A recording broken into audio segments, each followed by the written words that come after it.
What's up, guys? This video is about the fitment issues I ran into on this Can-Am Defender transmission gear reduction kit. Bottom line up front, these gears do not fit an HD7 transmission, which means they also do not fit a Gen 3 Outlander like my XMR 700.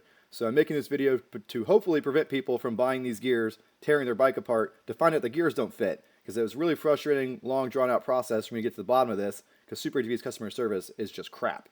And I will show you what I mean by that. So long story long, a YouTube subscriber sent me a link to this and with a question saying, hey, do you think these will fit in our Outlanders?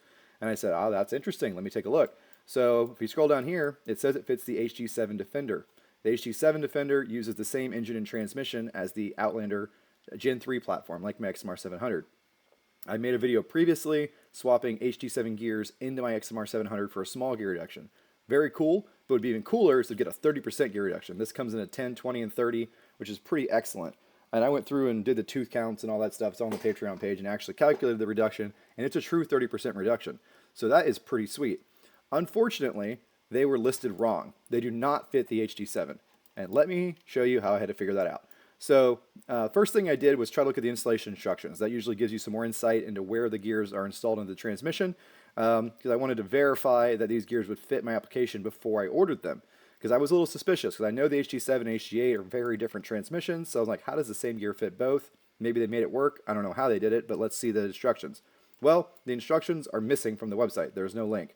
So, of course, I contacted customer support, and I said, hey, I can't find the way to download this manual. Can you send it to me? I want to know if it'll fit before I purchase. And the response I got was this typical douchey, lazy response of, it is highly recommended to have a certified shop install transmission components. Okay, great, whatever. I'm not a certified shop, but I've installed all your gear reductions. I know what I'm doing, and most people work on their own ATVs and quads. That's kind of the cornerstone of you guys' business. I don't know if you figured that out yet. So that was not a helpful response. They didn't even tell me if there was a manual or if I'd be getting a manual with my gears. They just basically told me to fuck off. So very, very, very chill Super ATV. So I also email them, and I get a little more of a human response in the email, and they say, I don't see a manual for this on our side. Let me ask the rest of the team. I'll get back to you. So this is back, when was this? This is back several weeks ago, December 21st. So a couple weeks ago. So I realize I'm not getting more customer service. Like a week or two goes by. It's over the holidays, obviously. So I just ordered the gears myself. And I get these gears, and I start looking at them, and I'm like, man, these things are way too big to fit in the HD7 transmission. This big gear on the 30% is like as big as the palm of my hand. I mean, it's like a 6-inch diameter gear. So again, I reach out to customer service, and I say, can you tell me where these gears go in the transmission? Because I'm skeptical they're going to fit. And Rob responds, see if this helps. Well, the screenshot he sent is not an HD7 transmission. This is a transaxle type where the CVs plug into the transmission like you get an HD8. So I tell him that. By the way, this took all day Friday. I was waiting for a chat agent for like 4 hours. So I finally get him, and he sent me something useless. I respond back with this. This is what HD7 transmission looks like. I think you guys might have listed these parts wrong. And 2 hours go by, get no response. You know, it times out and says, we'll be back on Monday. So at this point, I've got my machine, like I got the transmission almost out of the machine. It's tore apart. I'm hoping it was just going to be these gears. I already have that cover pulled off. I realized the gears don't fit in that cover, so I'm going deeper. I got engine mounts. It's a mess. I've got parts all over the place. And I get no customer service. I was busy working on some other stuff, so I didn't actually call, partially because I wanted to have it documented so I could share my experience with you guys, because I'm constantly getting feedback about how bad their customer service is, so I wanted to see for myself.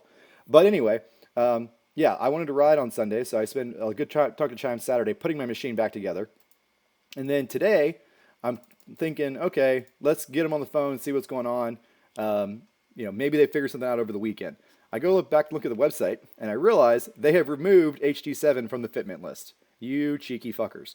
So I get no response, but someone apparently was reading my emails that knew what was going on and realized I was right, and it doesn't fit the HD7. They went in here and removed it from the list. Luckily, I had a screenshot of the old listing, which showed it fitting the HD7. So, therefore, I think they're aware that this won't fit in HD7 because they updated the freaking website, but they haven't admitted that to me or, told me, hey, don't take your machine apart any farther. These gears aren't going to work. They don't care. So now I'm going to have to try to return them, which I'm sure is going to be a fun process. But their customer service, I mean, I hear from people all the time. They try to order replacement portal gear. They get the wrong gear. The customer service agent doesn't realize the part numbers are different front to rear. Just nightmares people go through trying to get parts from Super ATV. And I know why they've gotten so bad, right? When you're like a monopoly like this, you get complacent. They don't really have any competition for a lot of their products. They're the only ones making portals for Hondas, for instance, which is the only reason I get stuck dealing with them, honestly. But yeah, this is pretty frustrating. I want to share the experience with you guys. If you like stuff like this, I post all kinds of helpful stuff like this on the Patreon page, literally daily. This has been on there for a while. I want to make it public because, number one, roasting Super ATV are pissing me off.